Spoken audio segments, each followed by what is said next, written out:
김백준 씨가 뇌물방조 그리고 국고손실방조 혐의로 기소가 됐습니다. 그런데 그 공소장에 이명박 전 대통령이 주범이라고 표시가 되어 있다는 검찰의 발언이 나오면서 상당히 파장이 있었는데요. 이게 사실이었습니다.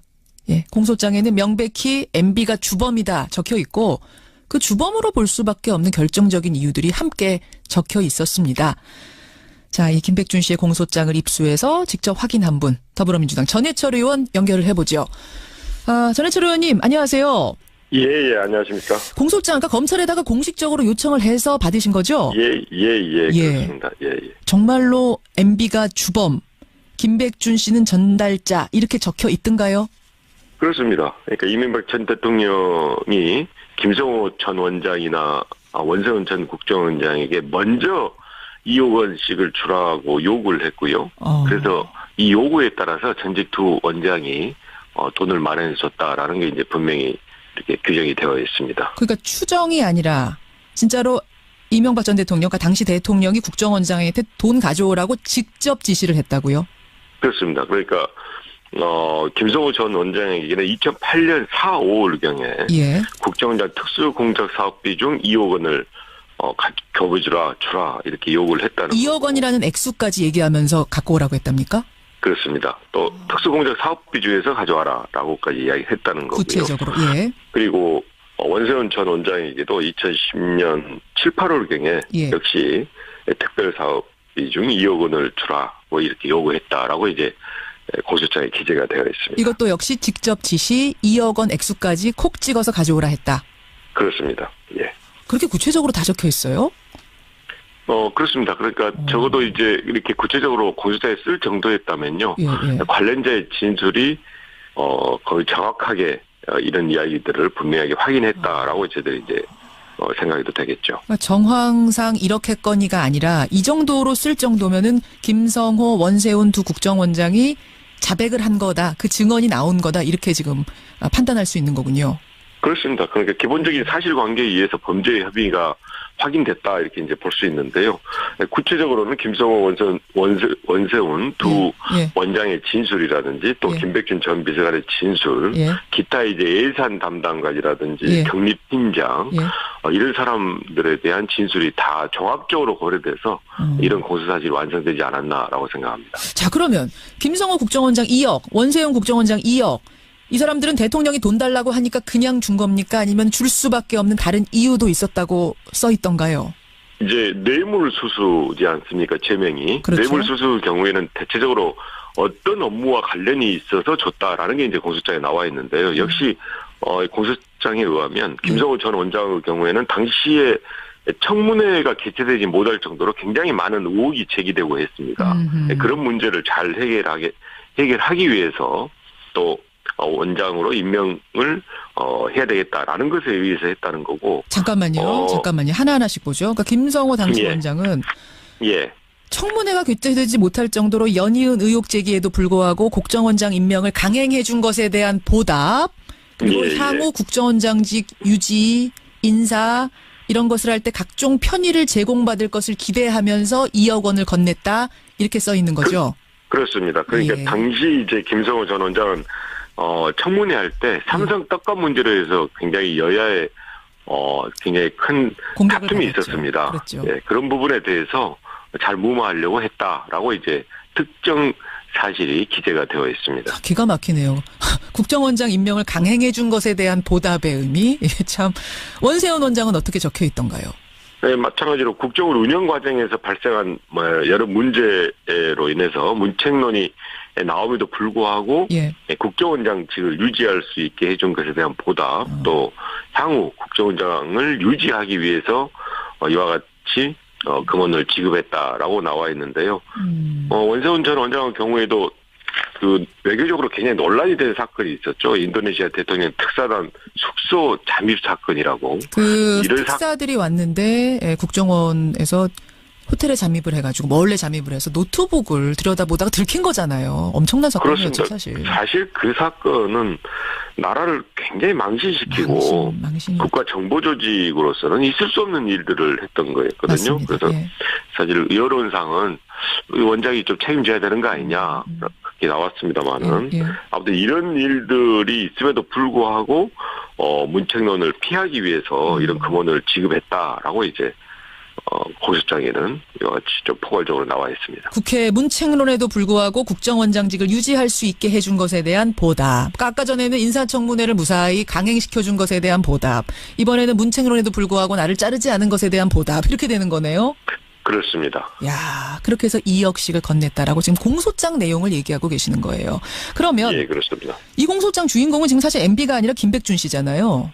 예. 김백준 전 비서관은 어떤 역할을 했다고 거기 적혀 있습니까? 그러니까 이명박 전 대통령이 요구로 국정원장이 돈을 말해서 전달할 때 그 예. 돈을 받아서 전달하는 돈을 받아서 이제 이명박 전 대통령이 전달했던 어떻게 보면 단순한 심부름을 한 것으로 이렇게 나와 있고요. 그래서 실제 김백준 전 비서관의 죄명도 특정범죄 강행처벌법 그 뇌물 수수에 대해서 방조범으로 나와 있습니다. 아, 방조범. 뿐만이 아니고 이와 같이 국고를 손실한 특정범죄 강행처벌법 역시 국고 손실죄에서도 주범이 아니고 방조범, 뇌물도 마찬가지, 국고 손실도 마찬가지, 방조범으로 기재가 되어 있어서 김백준 전 비서관은 사실 단순 심부름이다라는 게 이제 그동안 수사 결과에서 밝혀진 것으로 보입니다. 아니 그럼 지금까지는 MB 측에서 계속 억울하다. 이거 정치 보복이다. 우리 모른다 이랬던 건데 이 정도가 나오면 특히 국정원장들이 다 자백을 해버렸다면 이제는 발뺌하기 어려운 상황까지 간 거 아닌가요? 그러니까 어디까지 전 국정원장이 자백했는지는 이제 추가로 두 전직 원장에 대해서 수사를 해서 밝혀지겠습니다만은 적어도 이와 같이 공소장에 특정되게 이야기를 했다면 전직 원장 포함해서 관련자들의 진술이 아주 구체적이다라고 저희들이 생각할 수 있기 때문에 이 부분에 대한 이명박 전 대통령의 부인은 조금 쉽지 않을 거다라고 생각합니다. 만약 이제 물론 올림픽 후에 이제 검찰이 이 MB를 불러서 수사를 할 테고 이 혐의들을 가지고 기소를 하게 되면 그러면 처벌 수위는 이 정도면은 어느 정도나 되는 건가요? 지금 뇌물수수가 합쳐서 4억 원이거든요. 그렇게 보면 특정범죄 가중처벌법에 따라서 무기 또는 10년 이상의 징역형에 처해지게 됩니다. 무기 또는 징역 10년까지도 10년 이상? 10년 이상이죠. 그 정도까지도 가중처벌이 되는 거군요. 상당히 무거운 이게 범죄라는 뜻인데 MB는 이 특활비건 외에도 지금 다스건, BBK 건 다 걸려 있잖아요. 그렇습니다. 지금 다스 관련해서도 비자금 125억 원 조성 5억이라든지 또 투자금을 140억 회수할 때 직권남용이나 국가기관을 활용한 거 아니냐라든지 또 군과 국정원의 댓글 공작 수사에서도 청와대가 어느 정도까지 관여했는지 또 MB 시절에 사실 있을 수 없는 범죄 중에 하나가 민간인 사찰이었습니다. 그렇죠. 이번에도 그 국정원 돈 중에서 일부를 그 민간인 사찰에 입막음용으로 썼다라고 해서 이제 그 당시 비서관이 구속되기도 했는데요. 이 국정원의 그런 과정들 또 민간인 사찰의 입막음 등등에 대해서 이제 청와대가 어디까지 관여했는지 그리고 근래 밝혀진 겁니다만은 다스 회사에서 대통령 기록물이 발견됐죠. 그렇죠. 대통령 기록물법 위반이죠. 등등에 대해서 충분한 수사가 이루어져야 된다 봅니다. 알겠습니다. 저는 이 공소장 보니까 지금 MB 이름이 13번 적혀 있어요.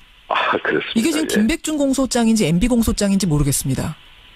실제로 김백준 전 비서관의 공소장입니다만은 방조범으로 되어 있어서 또 주도적인 일을 한 게 이명박 전 대통령의 역할 또 구체적인 사실관계가 나와 있어서 이 부분에 대해서는 이명박 전 대통령이 상당히 책임을 면하기는 어렵다라고 보입니다. 전해철 의원 만나고 있습니다. 공소장 내용 꼼꼼하게 들여다봤고요. 그나저나 전 의원님. 경기지사 출마 선언 하셨잖아요. 사실상 출마 선언하고 지금 이제 경선 본선 준비하고 있습니다. 자신은 있으십니까? 열심히 하고 있습니다. 열심히. 어제 그 이재명 성남시장 나오셨어요. 여기 뉴스쇼. 들으셨어요? 아니 듣지는 못했고요. 이후에 그 인터뷰했던 내용을 전문 보셨어요? 확인했습니다. 경쟁자잖아요, 두 분이. 어제 많은 경쟁자가 있습니다. 많은 경쟁자가 당내. 저희 프로그램에서 어떤 얘기를 이재명 시장이 하셨냐면 1,800억 원을 시민들에게 배당하는 정책을 성남시에서 펴겠다. 이런 어제 그것 갖고 이제 얘기를 했습니다. 물론 뭐 성남시장 자리 놓고 두 분 경쟁하는 건 아니고 경기도지사 자리 놓고 경쟁하시는 거지만 어쨌든 경쟁자의 이런 아이디어에 대해서는 정책에 대해서 어떻게 평가하십니까? 일단 그 택지 개발 사업으로 거둬들인 수익금이 있지 않습니까? 1,800억 정도가 예. 이것을 바로 시민들에게 배당하겠다 이런 것은 상당히 우려되는 부분이 있다고 생각합니다. 상당히요? 예. 1차적으로는 이제 시기적인 문제인데요. 예. 이 돈이 올해 연말에 성남도시공사로 입금돼서 용역을 거친 이후에 조례를 만들어서 내년부터 시행하겠다는 거거든요. 예, 예. 그러면 이재명 시장이 재임 시절에 할 수 있는 것이 아니고 이후 시장이 해야 될 일인데 예. 여기에 대해서 바로 이렇게 이야기를 하고 더더군다나 이런 부분에 대해서 충분한 설명이 없이 일방적으로 발표해서 여당 의원, 제2당 의원조차도 이거 왜 이렇게 같은 당 의원들과 상의 없이 하냐라고 이제 문제 제기를 할 정도로 일방적으로 그러니까 이재명 시장의 재임 중의 일도 아닌 후임이 시장이 결정해야 될 일을 한다는 것이 문제고요. 또 하나는 내용적으로도 과연 그렇게 직접적으로 시민 배당을 해야 될지 지금 성남 같은 경우에는 주택이나 구도심 리모델링 등 굉장히 중요하고 필요한 사업이 많이 있거든요. 예. 또 예를 들면 시민단체에서도 납득할 수 없다라고 이제 이야기하고 있는 것 중에 하나가 도시공원 일몰제로 해서 성남시가 공원 부지를 유지하기 위한 매입 비용을 좀 확보를 해야 합니다. 하지만 이재명 시장의 경우에는 이 매입 비용 확보를 재임 중에 약 15억 원밖에 못해서 현재 적립금이 57억에 불과하거든요. 어제 제가 그거 질문했는데 충분하다고 하시던데요. 그 정도면 괜찮다고? 아니, 명쾌하게 대답하지 않았고요. 그러니까 적립금이 57억에 현재 불과해서 예. 4,500억 정도를 조성해야만이 이 공원에 대한 계속 유지 관리를 할 수 있는 권한을 확보할 텐데. 예, 예. 그러니까 제가 말씀드린 거는 이와 같이 실제 쓸 때가 많이 있는데 예. 이걸 일방적으로 이렇게 시민 배당으로 하는 게 맞는 건가? 그리고 적어도 말씀드린 바와 같이 이렇게 필요성이 있다 그러면 조금은 공론화를 하고 조금 더 또 시의회하고 의논과 협의를 하고 알겠습니다. 그렇게 하고 나서 하는 게 맞지. 그렇지 않고 발표는 먼저 해놓고 공론화할 수는 없는 건가요? 그러면 갈등이 생기는 거죠. 그러면 갈등이 갈등이란 건 불가피하다. 제가 어제 그 질문 드렸어요. 그랬더니 갈등이란 건 불가피하다. 예수님 빼고는 다 갈등하는 거다 그러시던데요. 그러지 않고요. 실제로 자치단체, 광역자치단체 분 중에서도 이 갈등 해소를 위해서 끊임없이 협의하고 수기하고 그리고 이와 같은 발표를 할 때는 사전에 논의하고 했던 예도 많이 있습니다. 알겠습니다. 결국은 쟤들이 정치를 하는 이유가 갈등을 해소하고 좀 더 실효성 있는 정책을 구현하고자 함인데 이와 같이 자꾸 갈등을 유발하는 것은 저는 좀 적절하지 않다라고 생각합니다. 어제 이재명 시장에 대한 답을 짧게 듣고 싶었는데 전해철 의원님 하실 말씀 많으시네요. 아니요. 언제 한번 두 분이 같이 나오셔도 좋을 것 같아요. 예, 알겠습니다. 여기까지 말씀 듣겠습니다. 고맙습니다. 예, 고맙습니다. 더불어민주당 전해철 의원이었습니다. 김백준 씨가 뇌물방조 그리고 국고손실방조 혐의로 기소가 됐습니다. 그런데 그 공소장에 이명박 전 대통령이 주범이라고 표시가 되어 있다는 검찰의 발언이 나오면서 상당히 파장이 있었는데요. 이게 사실이었습니다. 예, 공소장에는 명백히 MB가 주범이다 적혀 있고 그 주범으로 볼 수밖에 없는 결정적인 이유들이 함께 적혀 있었습니다. 자, 이 김백준 씨의 공소장을 입수해서 직접 확인한 분, 더불어민주당 전해철 의원 연결을 해보죠.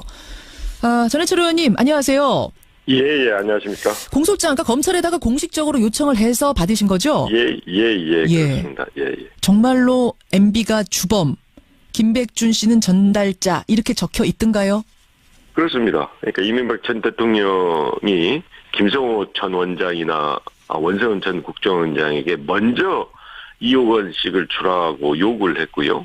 그래서 이 요구에 따라서 전직 두 원장이 돈을 마련해줬다라는 게 이제 분명히 이렇게 규정이 되어 있습니다. 그러니까 추정이 아니라 진짜로 이명박 전 대통령, 그러니까 당시 대통령이 국정원장한테 돈 가져오라고 직접 지시를 했다고요? 그렇습니다. 그러니까 김성호 전 원장에게는 2008년 4, 5월경에 예. 국정원장 특수공작 사업비 중 2억 원을 줘라 이렇게 요구를 했다는 2억 원이라는 액수까지 얘기하면서 갖고 오라고 했답니까? 그렇습니다. 또 특수공작 사업비 중에서 가져와라라고까지 이야기했다는 거고요. 구체적으로, 예. 그리고 원세훈 전 원장에게도 2010년 7, 8월경에 예. 역시 특별사업비 중 2억 원을 주라 뭐 이렇게 요구했다라고 이제 공소장에 기재가 되어 있습니다. 이것도 역시 직접 지시 2억 원 액수까지 콕 찍어서 가져오라 했다. 그렇습니다. 예. 그렇게 구체적으로 다 적혀 있어요?